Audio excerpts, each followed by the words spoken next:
Nandiyan pala kayo. Grabe naman kayo eh. Ayan na nga. Nandito tayo ngayon sa set. Siyempre, kinabahan ko talaga kanina guys. Kasi mga kasama ko si Ate Bubay. Pero very chill niya lang na ka-partner, ka-co-host. And siyempre, nandito tayo sa pinaka-ma-ingarahan din set ng Tibats. Ito yung malaki nilang LED guys. Tingnan nyo naman. Dito maganda mag-picture kasi maganda yung lighting. Tapos dito lang siya guys. Very compact yung space nila dito. At nandito yung mga camera. Oh my God! Yung mga kayo dyan sa kampo! Hi! Mga camera man yun sila guys. Yan. Ayan o. Busy sila, kumakain sila. Ba't hindi kayo nag-aaya? Hindi tayo nila naaya. Ayan sila. Sila ang dahilan kung bakit kami maganda sa camera. Ay! Andito pala yung mamahalin na ng lighting. Tingnan nyo naman guys. Ito siya ang dahilan kung bakit palagi kayong masaya. Dahil sila ang mga nag-iisip ng mga gagawin namin. At kung magtataka kayo kung may mga jokes na sasabihin, sa kanya galing yun ha.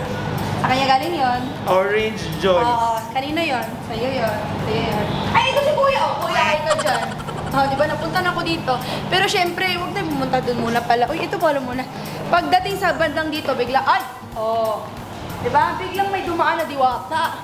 Ito lang naman ang bigaring, namin, guest. Si Roxy Smith! Kumusta yung pakiramdam? Kumusta yung pakiramdam na nasa Tibats ka? Love ko dito sa Tibats. Pero kinakabahan ako dahil pag nandito. Ano? Gwapo ba na feeling mo para sa'yo? Ah, oo. Type mo siya. He's cute naman. Alam, cute siya guys. Tsaka actually, para sila, maputi yung ngipon. Kaya bago yung inigat. Ganun pala yung dapat. Yun talaga inisip na. Pero panoorin nyo talaga to guys. Kasi masaya. Dito sa Tibats, Tawa is live! Hello mga katibas! This is Shubet Rata at naku, makakasama niyo ako ngayong linggo kasama po si Bubay para tulungan si Roxy Smith na maghanap ng date niya ngayong Halloween. Siyempre ngayong linggo po yan pagkatapos na KMJS.